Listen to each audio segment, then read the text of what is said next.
जय श्री हरि। आज हम आपको सुनाने जा रहे हैं मकर संक्रांति व्रत की एक पावन और प्रेरणादायक कथा। मकर संक्रांति वह शुभ पर्व है जब सूर्य देव उत्तरायण होते हैं और इस दिन दान, स्नान, जप और व्रत का विशेष महत्व माना जाता है। यह पर्व न केवल ऋतु परिवर्तन का संकेत देता है, बल्कि हमारे जीवन में भी नई ऊर्जा, आशा और सकारात्मकता भर देता है। तो आइए इस पुण्य कथा के माध्यम से जानें मकर संक्रांति व्रत का वास्तविक महत्व और इसके पीछे छुपा हुआ दिव्य संदेश। जय श्री हरि। मकर संक्रांति व्रत कथा। पृथ्वीलोक पर बब्रुवाहन नामक एक राजा हुआ करता था। उनके राज्य में किसी चीज़ की कमी नहीं थी। इसी राज्य में एक हरिदास नामक ब्राह्मण भी रहता था, जिसका विवाह गुणवती से हुआ था, जो कि बहुत ही धर्मवती और पतिव्रता महिला थी। गुणवती ने अपना पूरा जीवन सभी देवी देवताओं का उपासना में लगा दिया और वह सभी प्रकार के व्रत किया करती थी और दान धर्म भी किया करती थी। इसके अलावा अतिथि सेवा को वह अपना धर्म मानती थी। ऐसे ही ईश्वर की उपासना करते हुए वह वृद्ध हो गई। जब उसकी मृत्यु हुई तो धर्मराज के दूत उसे अपने साथ धर्मराजपुर ले गए। यमलोक में एक सुंदर सिंहासन पर यम धर्मराज विराजमान थे और उनके पास ही चित्रगुप्त जी भी बैठे हुए थे। चित्रगुप्त जी जब धर्मराज को प्राणियों का लेखा जोखा सुना रहे थे, तभी यमदूत गुणवती को लेकर पहुँचे। गुणवती यमराज को देखकर थोड़ी भयभीत हुई और मुंह नीचे करके खड़ी हो गई। फिर चित्रगुप्त जी ने गुणवती का ब्यौरा निकाला और उसके बारे में धर्मराज को बताया। धर्मराज ने गुणवती का पूरा ब्यौरा देखा और वे प्रसन्न हुए, लेकिन फिर भी उनके मुख पर थोड़ी सी उदासी ही छाई हुई थी। यह देखकर गुणवती ने प्रभु से पूछा, हे प्रभु, मैंने तो अपने जीवन काल में सारे सत्कर्म ही किए हैं, फिर भी आपके मुख पर उदासी क्यों छाई है? इसका क्या कारण है? प्रभु, मुझसे क्या भूल हुई?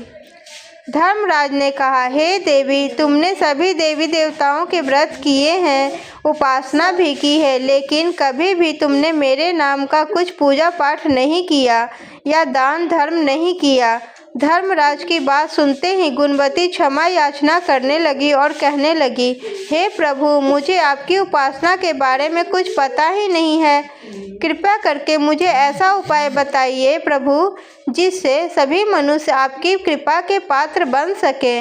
मैं आपके मुख से आपकी भक्ति का मार्ग सुनना चाहती हूँ और मेरी कामना है कि मृत्यु लोक पर वापस जाकर मैं आपकी भक्ति करूं और सभी लोगों को इसके बारे में बताऊं।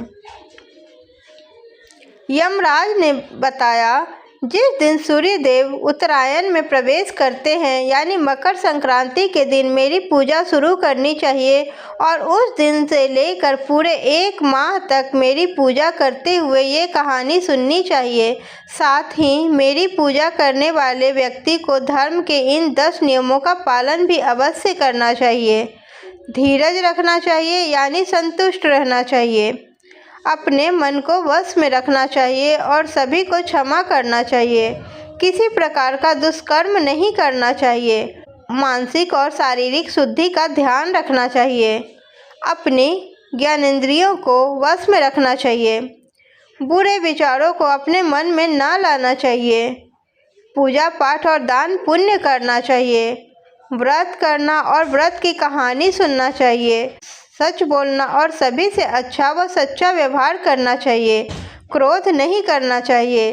धर्म के इन सभी लक्षणों का पालन करते हुए 1 साल तक मेरी कथा नियम से सुने, दान पुण्य और परोपकार के काम करें और अगली मकर संक्रांति पर इस व्रत का उद्यापन करें। इसके बाद मेरी एक मूर्ति बनाकर विधि विधान से प्राण प्रतिष्ठा करवाकर हवन पूजन करें और साथ ही चित्रगुप्त जी की भी पूजा करें और काले तिल के लड्डू का भोग लगाएं। इसके बाद ब्राह्मण भोज करवाएं व बांस की टोकरी में 5 सेर अनाज का दान करें। साथ ही किसी जरूरतमंद को गद्दा, तकिया, कंबल, छप्पन, लोटा व वस्त्र का दान करें। संभव हो तो गौदान भी करें।